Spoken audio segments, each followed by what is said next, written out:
So here's the overall FY14 IT budget request, and this is taken from a presentation that Stephen Van Rokel gave at the beginning of the release of the FY14 budget. This is sort of the overview of what we've seen the past couple of years. You know, we're no longer in the era of explosive IT growth. We used to have 7% growth year over year. Now we're operating at under 1%. You know, on top of that, this doesn't take into effect continuing resolutions or sequestration. Chris is going to talk about those in a little more depth. But, you know, I don't want to make it sound like this is all doom and gloom. There are real areas of opportunity here. You know, you're still going to have growth in cybersecurity spending. You're still going to have growth in cloud, in analytics, and in mobility. That's really going to be the wave of the future. So now I'd like to turn it over to Chris. He's going to provide you with a little bit more color and a little bit more detail about the current budget situation. So Tom did me the favor of not mentioning that I'm a Mets fan, and for me, October is a wasteland. But fortunately, that is no longer the case for the government. So what we have here is a chart of the civilian agencies arranged by the total size of their FY14 IT budget requests. That order hasn't really changed much from last year, so HHS and DHS are still really dominating civilian IT spending. They come in at just over $13 billion between the two of them, which is about 30% of the entire civilian total. The rest of the top five there is VA, Department of the Treasury, and Transportation. So those budgets are essentially flat and maybe even down slightly from what we've seen last year, and unfortunately that's the trend that we've all been noticing over the last few years. And according to some recent guidance out of OMB, that's not really slated to get better anytime soon. Agencies have been told to submit FY15 requests that come in at a 5% top-line reduction across the board. But before we all get too panicky about that, remember that in FY14, OMB put out guidance telling agencies to lower their IT budgets by 10%. We really didn't see that reflected in the numbers.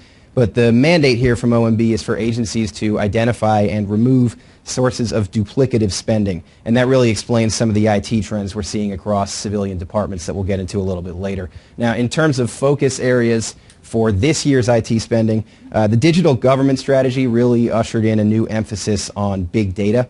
And that's what we're expecting to see reflected in FY14 programs and in major purchasing activity. Some specific areas of focus coming out of Steve Van Rokel's office are natural hazard detection and improved information sharing.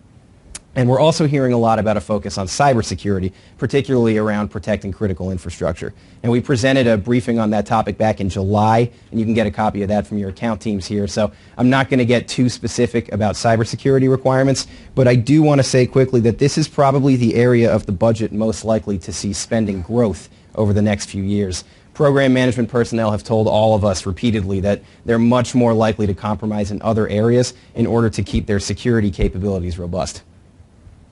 Now, before we move any further, I do want to talk about something that you're probably all sick of hearing by now. But after a 16-day shutdown, the government is finally operating with some FY14 appropriations, which came in the form of a continuing resolution.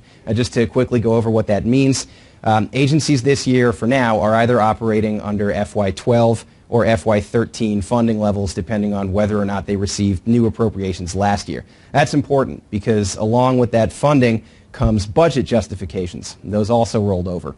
And what that means is agencies are having to justify their purchases this year using requirements that they identified either last year or the year before. So when you're talking to customers, do a little bit of research, identify what their priorities were in that time frame, because they're going to have to get creative here and use old language to drive new purchases. Now, operating under a continuing resolution also generally means no new program starts. There are some caveats to that. Some agencies have a little more flexibility when it comes to reprogramming money, and so they have more options here. The continuing resolution that we are currently under runs through January 15th, which obviously is coming up fairly quickly.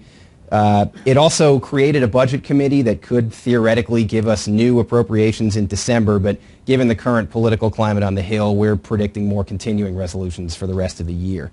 The good news here is that on the non-defense side, we're not going to be faced with another immediate sequester. The current CR is funding non-defense government at rates below the BCA caps, and as long as that continues, we're going to avoid more immediate across-the-board reductions. So at least we have the government open again. That seemed to be something that I didn't know, and I don't think any of us knew if it was actually going to happen anytime soon. So we're thankful it happened before we actually had the budget briefing.